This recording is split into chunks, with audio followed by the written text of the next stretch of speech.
Friends, ચકુસ કિચનમાં આપનું સ્વાગત છે। આજે આપણે ડુંગળીના પરોઠા વિશે જોઈશું। એના માટે મેં થોડીક ડુંગળી લઈ લીધેલી છે। આ રીતે એને સ્લાઇસ પાડીને એને કાપી લીધેલી છે। ત્યાર પછી આપણે એમાં થોડા ધાણા લઈ લેવાના છે અને થોડા કટ કરેલા લીલા મરચાં લઈ લેવાના છે। આની જગ્યાએ તમે મરચાંને કટરથી કટ કરીને પણ લઈ શકો છો। ત્યાર પછી આપણે એમાં થોડું મીઠું ઉમેરીશું અને થોડો ચણાનો લોટ નાખીશું। ત્યાર પછી આપણે આને આ રીતે બરાબર હલાવી લઈશું। હવે આપણે આને મિક્સ કરીને રવા દઈશું અને આપણે પહેલાં પરોઠા માટેનો રોટલી વણી લઈશું। આ રીતે આપણે રોટલી વણી લીધી છે। ત્યાર પછી આપણે એની ઉપર થોડું તેલ લગાવી દઈશું।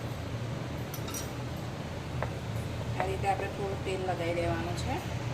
ત્યાર પછી જે આપણે આ તૈયાર કરેલું હતું ડુંગળીનું તે આપણે એની ઉપર લઈ દઈશું।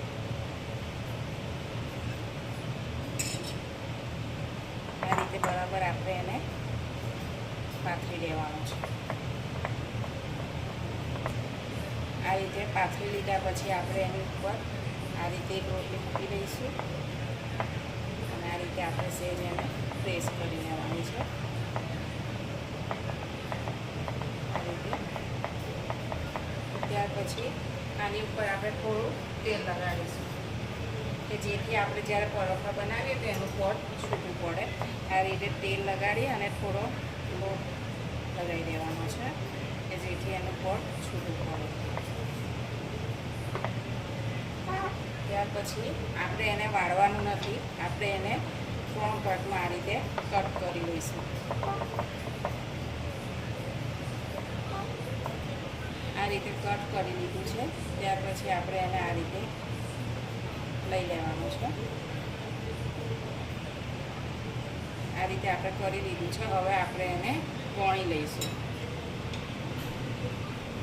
આ રીતે આપણે એને સૌથી પહેલાં પ્રેસ કરી લઈશું અને ત્યાર પછી આપણે એને પોલા સાથે વણી લઈશું।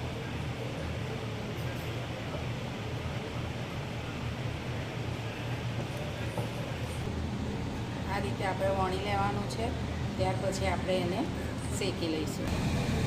આ રીતે આપણે એને શેકી લેવાનું છે।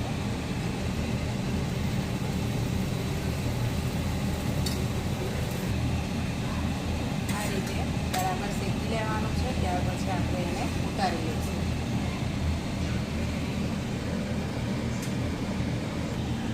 તૈયાર છે આપણા ડુંગળીના પરોઠા।